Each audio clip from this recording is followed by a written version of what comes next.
ये है talks news network और आप देख रहे हैं पॉलिटॉक्स, राजनीति का कच्चा चिट्ठा।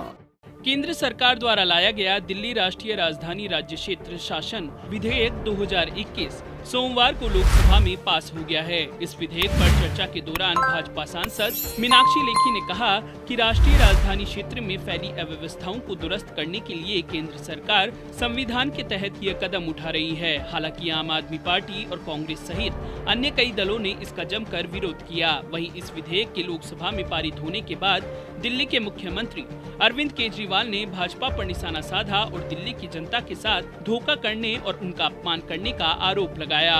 इससे पहले विधेयक पर चर्चा के दौरान बीजेपी सांसद मीनाक्षी लेखी ने कहा कि दिल्ली में प्रशासक के रूप में उपराज्यपाल ही सरकार चलाने का अधिकार रखते हैं और यह बात पहले से संविधान के तहत निर्धारित है। केंद्र सरकार इस बात को संशोधन के माध्यम से सही से स्पष्ट कर रही है और लागू कर रही है। इस पर कांग्रेस ने दावा किया कि इस असंवैधानिक विधेयक के माध्यम से केंद्र सरकार दिल्ली में पिछले दरवाजे से शासन चलाने की कोशिश कर रही है। कांग्रेस नेता मनीष तिवारी ने आरोप लगाया कि बीजेपी ने कभी दिल्ली को पूर्ण राज्य का दर्जा देने की वकालत की थी, लेकिन अब यह सरकार दिल्ली में लोकतांत्रिक व्यवस्था को खत्म करना चाहती है। वहीं आम आदमी पार्टी के सांसद भगवंत मान ने लोकसभा में केंद्र पर राज्यों के अधिकारों का हनन करने और दिल्ली की सरकार को शक्तिहीन करने का आरोप लगाया। विधेयक पर सदन में हुई चर्चा में भाग लेते हुए मान ने कहा कि केंद्र सरकार राज्यों के अधिकारों का हनन करने में विशेषज्ञता रखती है और कृषि कानूनों को लाने में भी ऐसा ही किया गया। भगवंत मान ने इस विधेयक को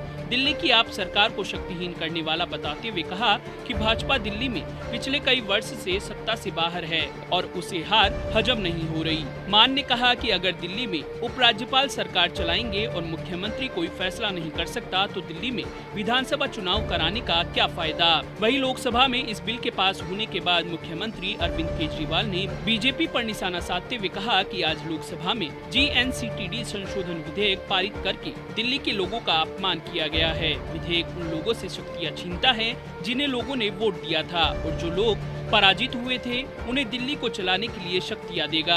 भाजपा ने दिल्ली के लोगों को धोखा दिया है। केंद्र सरकार द्वारा लोकसभा में पेश किया गया दिल्ली राष्ट्रीय राजधानी राज्य क्षेत्र शासन संशोधन विधेयक 2021 पास हो गया है। इस बिल में दिल्ली सरकार के कामकाज में कुछ बदलाव किए गए हैं। इसमें दिल्ली के उपराज्यपाल को अतिरिक्त अधिकार देने की बात है।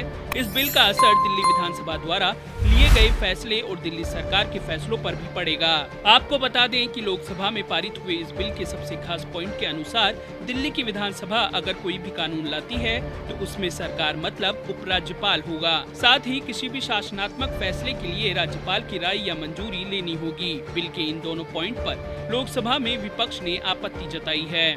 पॉलिटॉक्स ब्यूरो, दिल्ली। ये है टॉक्स न्यूज नेटवर्क और आप देख रहे हैं पॉलिटॉक्स, राजनीति का कच्चा चिट्ठा।